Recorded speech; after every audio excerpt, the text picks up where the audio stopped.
Hello friends, this video on polymers part 3 is brought to you by examfear.com. No more fear from exam. Now as I told, since we have different kinds of polymers, we have soft polymers, hard polymers, we have different source of polymers. So it is good to classify these polymers into different types.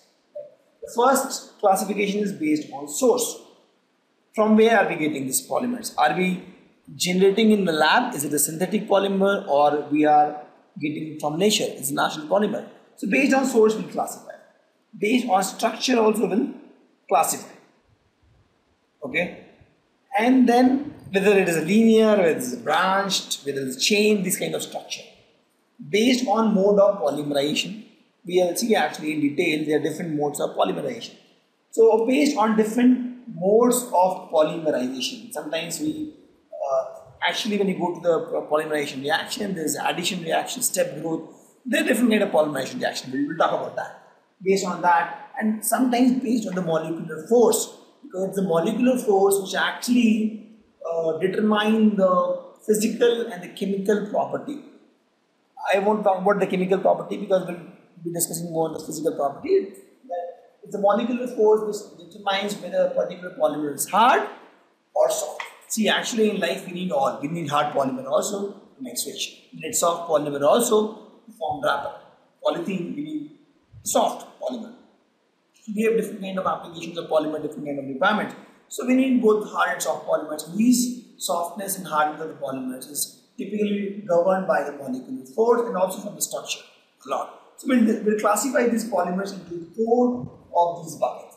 So let's start with the based on source. So based on source, we actually classify the polymers as natural, semi-synthetic and synthetic polymers. There are 3 different classifications based on the source. Right? Let's talk about the natural polymers. These polymers are found in plants and animals. For example, natural rubber. You actually extract the natural rubber from the plants. We talk about the proteins you get in the plant, human beings. We talk about the cellulose. This is a natural polymer. We talk about the starch which you get directly from the plant. That is a natural polymer. Right? The glycogen in the animals. These are natural polymers. You see here also there is a monomer unit and these units are linked together. You see here, in this case this is like 1 minute, and these units, this is a monomer and these units are linked together. You see there is a N here, right? There is a chain here, big chain here.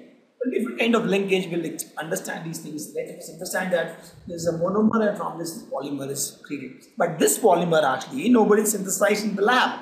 This was found in the nature. In fact, this is found in the nature. Our body has enzymes. That is a polymer. Right? You get the natural rubber from the nature, from the plant. That is a natural polymer. The starch, the glycogen, the glucose, the cellulose, these are natural polymers. Based on the source, they are natural polymers. Semi-synthetic polymers. Semi-synthetic polymers actually are the one, if you see the word semi-synthetic, right? They are cellulose derivative. Cellulose is something which you get from nature.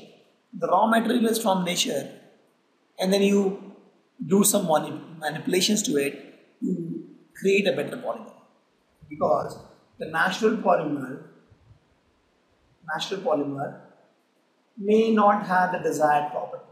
So you take natural polymer as an input and in the lab you make synthetic polymer. You do a small modification of the natural polymer. For example, cellulose acetate, cellulose nitrate.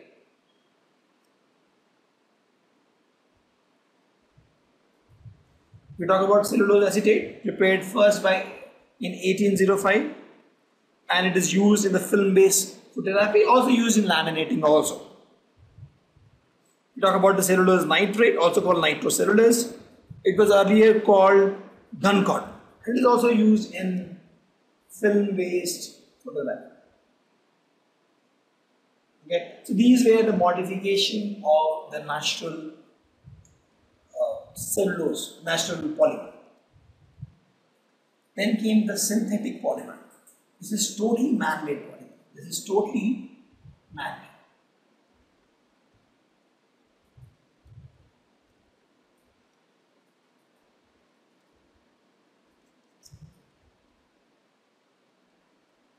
This is totally man-made polymer. A good example is plastic. If you see, most of the plastic is polythene.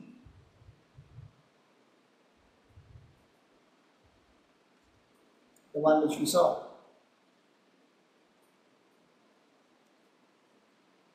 Right? Synthetic fibers which are used to make our dress, that is normally nylon 6,6. We wear a lot of nylon clothes. The rubber, synthetic rubber used to make tire, that is Buna S. We'll talk about this. Other good examples can be PVC pipes, bakelite. Bakelite is a hard plastic that is used for the handles of pressure cooker or the cooking utensils, or even for the iron which we use to iron clothes, that has the hard plastic handle to handle. So that is bakelite. All these are synthetic plastic, synthetic polymers. So these synthetic polymers are synthesized in the lab, prepared in the lab. Okay, they don't occur naturally. Polythene, nylon, synthetic rubber, these things, or bakelite, they don't occur in nature. It is synthesized in the lab, and that's why you see most of them are non-biodegradable and it's causing problems. So chemists are now synthesizing biodegradable polymers also. Thank you. Visit examfear.com to watch more videos, attempt free online tests, get free study materials, find tutors and mentors, and much more. Thanks once again.